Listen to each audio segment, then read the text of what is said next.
नमस्कार दोस्तों, मैं हूं अशोक वर्मा। आप देख रहे हैं टीवी 20 न्यूज। टीवी 20 न्यूज पर खबरों का सिलसिला जारी है, बने रहिए हमारे साथ।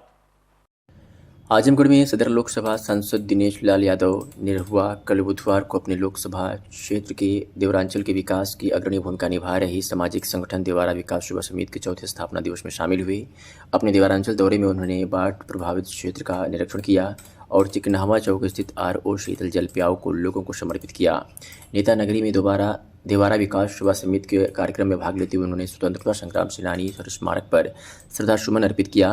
पत्रकारों के सवाल के जवाब में उन्होंने बताया कि देवारा क्षेत्र की चुनौतियां बहुत है, लेकिन आजमगढ़ की जनता ने हमें अपने सेवक के रूप में चुना है, जिसके लिए मैं आजमगढ़ में रहकर समाधान निकालूंगा।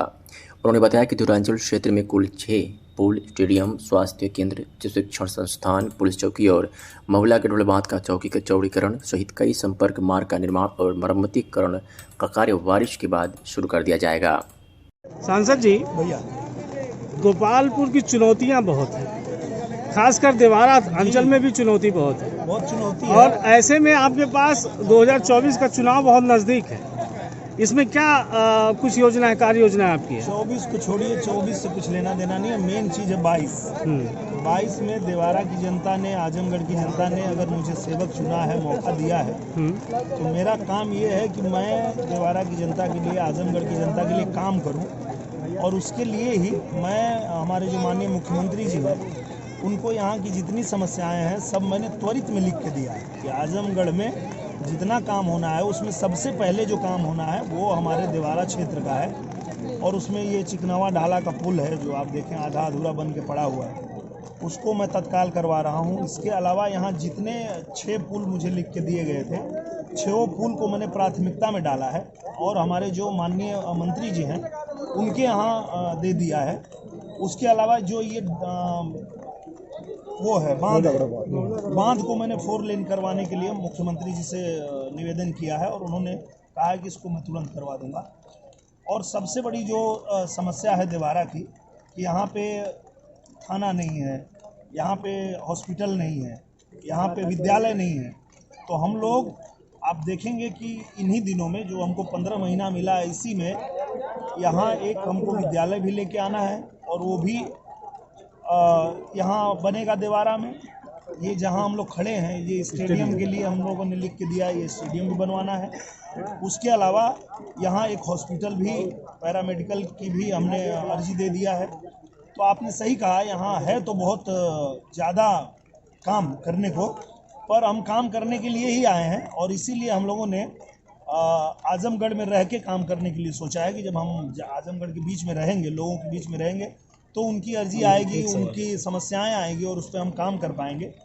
और अपने निर्माताओं को भी सूचना दे दी गई है कि हम आजमगढ़ में हैं, लोगों के बीच में रह के काम कर रहे हैं। अगर किसी को शूटिंग भी करनी है तो वो आजमगढ़ आ जाए, यहीं हम शूटिंग भी कर देंगे, पर रहेंगे यहीं आजमगढ़। विकास, जिस तरह से आप विकास गिना रहे हैं, विकास के रास्ते पे चलने की प्रतिबद्धता दोहरा रहे हैं, उसी में एक कड़ी और जुड़ती है बाबा गोरखनाथ टू भैरवनाथ टू विश्वनाथ धाम। ये कॉरिडोर के बारे में कभी आपने सोचा? बिल्कुल, ये बहुत ही ज़रूरी है और मुझे लगता है कि ये काम होना ही चाहिए था। पता नहीं, इस पर एक बार कार्य हुआ भी था, सर्वे हुआ और सर्वे हो के बाद में इस पर काम आगे बढ़ा नहीं, पर ये पूजनीय महाराज जी को मैं निवेदन करके और इसको तत्काल करवाने का काम करूँगा, क्योंकि ये बहुत ज़रूरी है।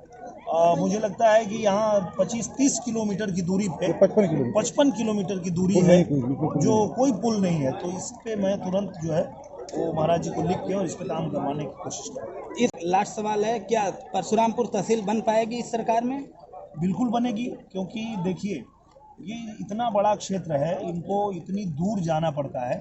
तो इस पे मैंने ऑलरेडी लिख दिया है, मैंने महाराज जी को इस पे पहले ही अर्जी लिखा हुआ है और इस पर लग के इसको हम लोग करवाएंगे, करवाना ही पड़ेगा। क्योंकि देखिए क्या है, मैं एक चीज़ को नोटिस किया, जैसी बात आप कर रहे हैं, मैंने भी एक बात देखा, किसी भी नेता को देखो, किसी भी मंत्री को देखो, किसी भी अधिकारी को देखो, वो हर क्षेत्र की बात करता है, देवारा क्षेत्र की कोई बात नहीं करता है। और जब भी देवारा आता हूँ, यहाँ की स्थिति देखता हूँ, तो मैं खुद जा करके कहता हूँ, मंत्रियों से कहता हूँ, पूजनीय महाराज जी से कहता हूँ, बाकी जो केंद्र के मंत्री हैं उनसे भी कहता हूँ कि आप लोग एक बार देवारा आइए और आकर के आप देखिए कि आपको आश्चर्य होगा कि हमारे नए भारत का ये कौन सा इलाका है जो इतना पिछड़ा हुआ है। तो या तो आप लोगों को वहाँ पे कार्य करना होगा या तो खुद चल के देखना होगा। तो आपको ये जानकर खुशी होगी कि हर मंत्रालय ने जो भी यहाँ की मांग हमने रखा वो सब पारित हो गया है और बरसात बाद आप देखेंगे कि वो सारा कार्य जो है वो बनना शुरू हो जाएगा। आजमगढ़ जिले का बहुत ऐसे ब्लॉक हैं जो अभी रेलवे कनेक्टिविटी से दूर हैं। हम बेसिकली सदर लोकसभा से की बात करें तो लगभग मेरे समझ से लगभग 4 ब्लॉक ऐसे हैं जो रेलवे कनेक्टिविटी से दूर हैं। मैं इसकी बात कर रहा हूँ। इसके लिए कभी हुआ गोपालपुर भी रेलवे कनेक्टिविटी में आए, इसके लिए कोई कार्य योजना आपके दिमाग में? ये जो आ रहा है आपका बनारस टू गोरखपुर, नहीं जो देवारा से, अरे दोहरी घाट से, वो क्या गोपालपुर होके ही आएगा? नहीं, वो अलग है जी, वो अलग है। अच्छा ठीक। तो जो हमारा बनारस, आजमगढ़ और गोरखपुर, इसको जोड़ने के लिए हम लोगों ने माननीय रेल मंत्री जी को आवेदन दिया है और उन्होंने आश्वासन दिया है कि वो बहुत जल्दी इस पे जो है काम करेंगे और जल्दी इसको जोड़ दिया जाएगा। देवारे क्षेत्र को या गोपालपुर विधानसभा क्षेत्र, सगड़ी विधानसभा क्षेत्र, इस पे क्या होगा? बिल्कुल इस पे करना ही पड़ेगा, क्योंकि देखिए किसी भी क्षेत्र का विकास तभी होगा जब उसको रेल मार्ग से और जो हमारा जो सड़कों का मार्ग है, रेल मार्ग है, इससे जब जोड़ेंगे तो ही विकास हो पाएगा। तो इसकी पूरी तैयारी करके हम लोगों ने पूरा उसका बना लिया है और वो हम लोगों ने जिस मंत्रालय में देना था वो भी दे दिया है। अब मुझे लगता है कि बरसात खत्म होने दीजिए, सब काम शुरू हो जाएगा।